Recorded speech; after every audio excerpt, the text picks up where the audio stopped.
में भीगी गरीब बहू संगीता चूल्हे पर खाना बना रही होती है। ओहो कौशल्या, आज तो कल से भी ज्यादा भयंकर वाली गर्मी है। ओहो।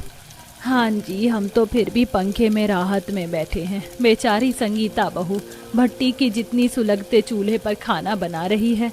बस आज श्याम खुशखबरी लेके लौटे। तभी मुरझाई शक्ल लिए श्याम आता है। अजी आ गए आप? क्या हुआ, हमारे नए गैस चूल्हे का कनेक्शन पास हो गया ना? नहीं संगीता, दफ्तर वालों ने तो बिल्कुल इनकार कर दिया। क्या हमारे परिवार के नाम से गैस चूल्हा पास नहीं होगा? ये सुनते ही बेचारी गरीब बहू के संग संग पूरा परिवार दुखी हो जाता है।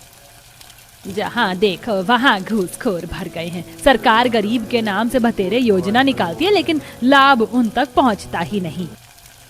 मुझे तो इस बात का पछतावा हो रहा है। इतने दिन तक काम की छुट्टी मारकर मैंने दफ्तर में भागा दौड़ी की, कोई फायदा भी नहीं हुआ। मालिक भी दिहाड़ी काट कर देगा पैसे। जहाँ लाखों जतन करके भी गरीब परिवार में चूल्हा नहीं आ पाता, वहीं पड़ोस में हाँ, जब से मैंने किचन में एसी लगवाया है, क्या बढ़िया कूलिंग बनी रहती है और कुकिंग करने में भी मजा आ जाता है। देख लो बहन, देवरानी ने मॉड्यूलर किचन बनवा ली और जेठानी बेचारी आज भी मिट्टी के चूल्हे वाले रसोड़े में खाना पकाती है गर्मी में। वही तो बहन, कल तक कौशल्या बहन के परिवार की सम्मति की मिसालें देते नहीं थकते थे। उस घर में 2 जगह चूल्हा जल रहा है। आखिरकार क्यों सगी देवरानी जेठानी होकर भी रसोई बटी हुई है। जेठानी के पास मिट्टी का चूल्हा, खाना बनाने के लिए 2-4 बर्तन मौजूद थे। वह देवरानी के मॉड्यूलर किचन में फर्स्ट क्लास एसी, 5 बर्नर वाला चूल्हा, हॉकिंस का प्रेशर कुकर, मसाला मिक्सर, माइक्रोवेव, ओवन, टोस्टर, धुएं, चिमनी, सारे उपकरण लगे थे। इस भेदभाव की जड़ की शुरुआत को समझने के लिए पिछले भाग में देखते हैं, जहां भीषण गर्मी में भोर की पहली किरण के साथ बहू नहा धोकर रसोई में आती है। जल्दी से चूल्हा लीप कर चाय चढ़ा देती हूँ, फटाफट से सब्जी काट कर आटा गूंथ लेती हूँ। कुछ देर बाद, माँ जी ये लीजिए आपकी मनपसंद तुलसी अश्वगंधा वाली चाय। बाबूजी ये रही आपकी तेज दूध पत्ती वाली फीकी चाय। धन्यवाद बहू, बिल्कुल लक्ष्मी जैसी बहू उतारी है हमने कौशल्या। हाँ जी, सबके बाद देर से होती है और सुबह के 6 बजे तक चाय हाजिर कर देती है। श्याम जी आपका टिफिन तैयार हो गया, उठ जाइए। लाडले देवर जी, नहीं तो बाद में मुझे कहेंगे लेट हो गया। नहाने के लिए पानी रख दिया है, कपड़े भी निकाल दिया है। थैंक यू मेरी प्यारी भाभी माँ, पता नहीं आप इतना मेहनत कैसे कर लेती हो। बस बस, ज्यादा मक्खन मत लगा। संगीता बहू, अब मैं तेरे देवर के लिए देवरानी चुनने का भार तुझको सौंपती हूँ। ऐसी लड़की लाना जो इस परिवार को सम्मति से जोड़ कर रखे। माँ जी, ऋषभ भैया एक लड़की को पसंद करते हैं, दोनों खुश रहेंगे, मुझे भी छोटी बहन मिल जाएगी। अच्छा, जैसा तुझे ठीक लगे बहू। कुछ दिन में संगीता अपने देवर की शादी करिश्मा से करवा कर देवरानी बनाकर ले आती है। मगर संगीता जितनी सीधी सरल थी, करिश्मा बड़े घर से होने के चलते बदतमीज, बिगड़ैल, अकड़ू थी। करिश्मा, रिश्ते में तो मैं तुम्हारी जेठानी हूँ, लेकिन तुम मुझे अपनी बड़ी बहन समझ सकती हो। ईयू, तो ये है ऋषभ की भाभी, जिसके ये राग जपता है। 3rd class lady. हाँ, 4 दिन नहीं लगेंगे मुझे ऋषभ को अपनी मुट्ठी में करने में।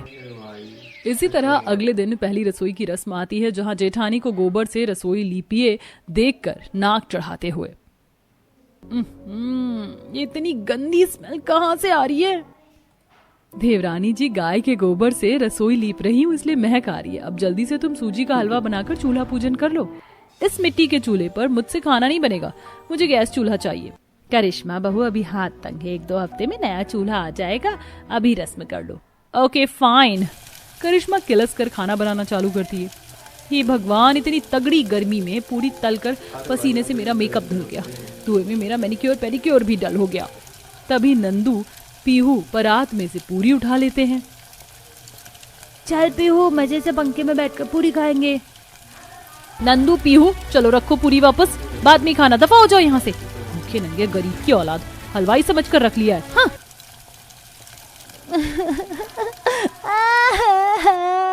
दोनों बच्चे रोते हुए जाकर कौशल्या को सब बता देते हैं। दादी, चाची ने मुझे पूरी छीले और डांट रही थी। ये सुनकर कौशल्या भड़कते हुए आती है।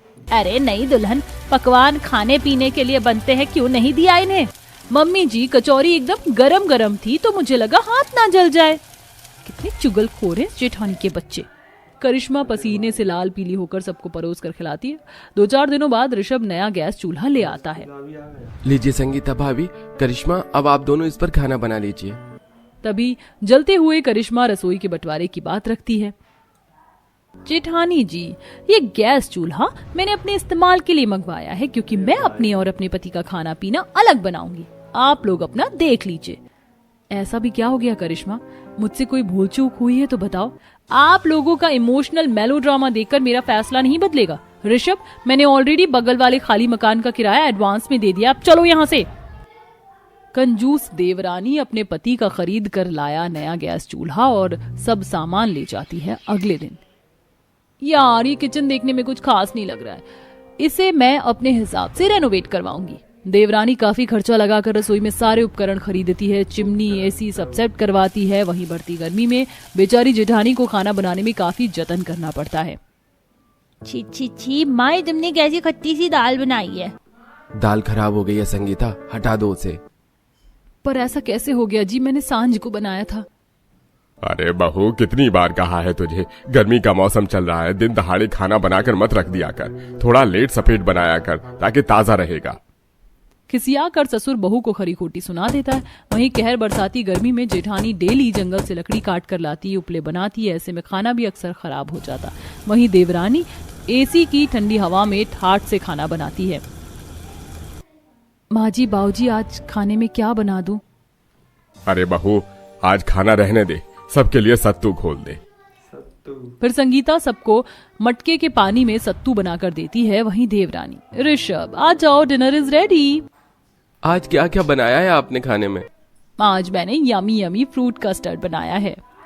बस खाली यही? मुझे लगा तुमने किचन में इतना टाइम लगाया तो पनीर की भुर्जी, पराठे, ये सब कुछ बना रही होगी। खैर कोई नहीं। सॉरी बेबी, वो गर्मी इतनी ज्यादा थी ना कि मेरा मैसी खाना खाने का मूड नहीं था, इसलिए मैंने कस्टर्ड बना दिया। मगर मैं सुबह तुम्हारे लिए पनीर की भुर्जी, पराठे बना दूंगी, पक्का प्रॉमिस। ऋषभ दिल उदास करके खा लेता है कि अगले दिन, शिट यार, आज भी जल्दी नींद नहीं खुली, सॉरी ऋषभ। इसमें कौन सी नई बात है करिश्मा, तुम्हारे होते हुए भी मुझे होटल का खाना खाना पड़ता है। खैर, शाम को मेरे बॉस और उनकी बीवी हमारे यहाँ डिनर पर आ रहे हैं। मेरे प्रमोशन का सवाल है तो प्लीज आज खाना बना लेना। चिंता मत करो, तुम देखना, शाम को मैं ऐसा डिनर बनाऊंगी कि तुम्हारे ऑफिस वाले उंगलियां चाटते रह जाएंगे। ऋषभ जैसे ही घर से निकलता है कि तभी, ये लीजिए ऋषभ भैया, आपके लिए लंच पैक कर दिया है। थैंक यू भाभी। ऋषभ दिल भारी करके चला जाता है। वहीं देवरानी चिढ़ जाती है। वहीं 5-5 बर्नर वाला चूल्हा होने के बाद भी देवरानी सब्जियों का सलाद बनाकर परोसती है। ठंडा ठंडा वेजिटेबल सैलेड हाजिर है, प्लीज खाइए। ब्रोकली, स्पेनिश चुकंदर, कुकुम्बर, सब कुछ मिक्सअप है। What the hell? ऋषभ, यही डिनर का अरेंजमेंट करवाया तुमने? This is ridiculous. चलो सुषमा। चलिए जी। तभी पसीने में तर जेठानी अपना खाना परोसती है। सर, मैम प्लीज बैठ जाइए, वो दरअसल मुझे ही खाना बनाने में टाइम लग रहा था, इसलिए मैंने देवरानी जी को कहा था सलाद परोसने को। संगीता के सजाए खाने में तरह तरह के पकवान, सब्जी, बूंदी का रायता, चने का सत्तू, शिकंजी, सब कुछ था, जिससे बात संभल जाती है। सबके जाने के बाद देखा करिश्मा, भाभी ने मिट्टी के चूल्हे पर भी इतना सब कुछ बना लिया और तुम 5 बर्नर वाले चूल्हे पर भी कुछ नहीं बना पाई। जिसका मन होता है वही आदर भाव करता है। करिश्मा और ज्यादा चिढ़ जाती है। और अगले दिन, अच्छा हुआ आज मैंने दोपहर में ही सारा खाना बना लिया, चिमनी जला देती हूँ, धुआं पास हो जाएगा। देवरानी जी, बाहर तो आइए। ये गरीब जेठानी फिर आ गई मुंह उठाकर। पैर पटकते हुए करिश्मा जैसे ही किचन से निकलती है, चिमनी उपकरण गर्म होने के चलते ब्लास्ट हो जाता है। तुम ठीक तो हो करिश्मा? भगवान का शुक्र है, मैं तो तुम्हें घर में नया चूल्हा गैस खरीद कर आया है, इसलिए लड्डू खिलाने आई थी। जेठानी करिश्मा को अपने घर ले आती और उन्हें खाना बनाकर खिलाती है, जिससे करिश्मा का घमंड चूर चूर हो जाता है। चिंता मत करो करिश्मा, जब तक तुम्हारा किचन ठीक नहीं होता, तुम्हारा देवर जी का खाना मैं यहीं बना लूंगी। दीदी, मुझे अलग खाना नहीं बनाना। क्या हम देवरानी जेठानी पहले की तरह मिलजुल कर एक साथ एक रसोई में खाना नहीं बना सकते? करिश्मा के फैसले के बाद फिर से पूरे परिवार का खाना एक में बनने लगता है।